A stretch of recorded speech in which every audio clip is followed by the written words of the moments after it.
लेकिन दोनों के हाथों में कुछ है, जिसे ये दोनों बारी बारी से सामने नजर आ रही कारों के बीच से होकर एक हिस्से की टूटी दीवार के उस पार जाकर फेंक कर आ जाते हैं।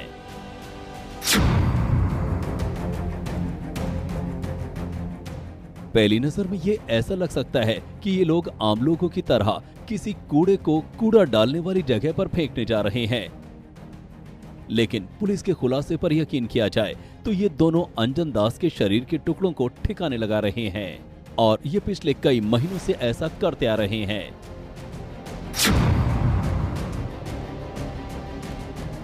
असल में पूर्वी दिल्ली के पांडव नगर थाना इलाके में रामलीला ग्राउंड की झाड़ी में मानव सिर बरामद होने से हड़कंप मच गया। सूचना के बाद मौके पर पहुंची पुलिस ने मानव अंग को पोस्टमार्टम के लिए एलबीएस अस्पताल के मुर्दा घर में भेज दिया। रविवार देर रात भी इसी रामलीला ग्राउंड की झाड़ी में मानव शरीर के टुकड़े बरामद हुए थे। माना जा रहा है कि रविवार रात और मंगलवार को बरामद मानव अंग एक ही इंसान के हो सकते हैं।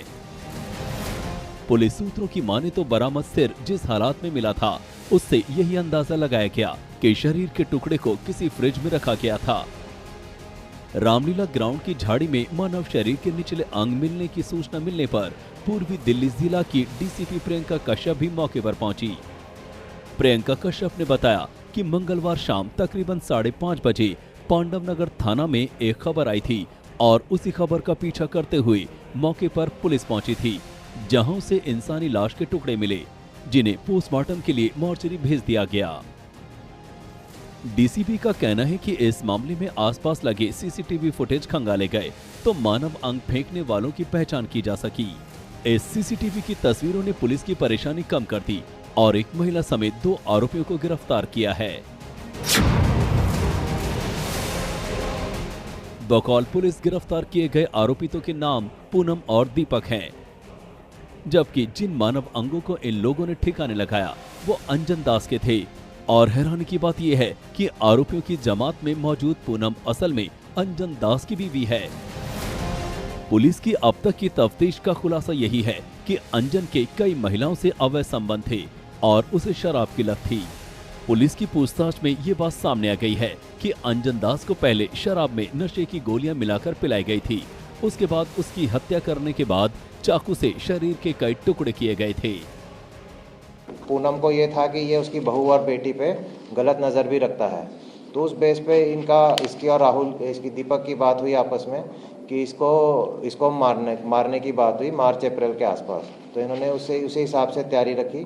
तो 30 मई को इसको पूनम के घर में इन्होंने इनको शराब पिलाई, उसमें नींद की दवाई डाल दी थी। थोड़ा जब वो डिजी हुआ उसके बाद उसने गला काट दिया और बाद में बॉडी छोड़ दी पूरा दिन घर में। अगले दिन जब उसका पूरा ब्लड ड्रेन आउट हो गया फिर उसके टुकड़े किए इन्होंने। अभी तक जो लग रहा है करीबन 10 टुकड़े किए हैं, उसके बाकी तफ्तीश के दौरान और पता लगेगा।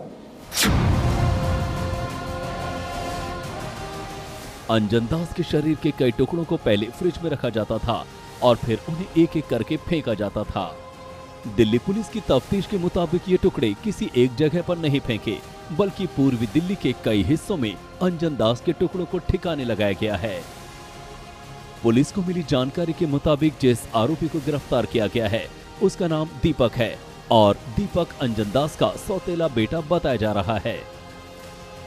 यानी हत्या के इस वारदात में इस बात पर रोशनी पड़ती देखी जा सकती है कि कत्ल की इस वारदात में पुलिस ने मां और बेटे को गिरफ्तार किया है।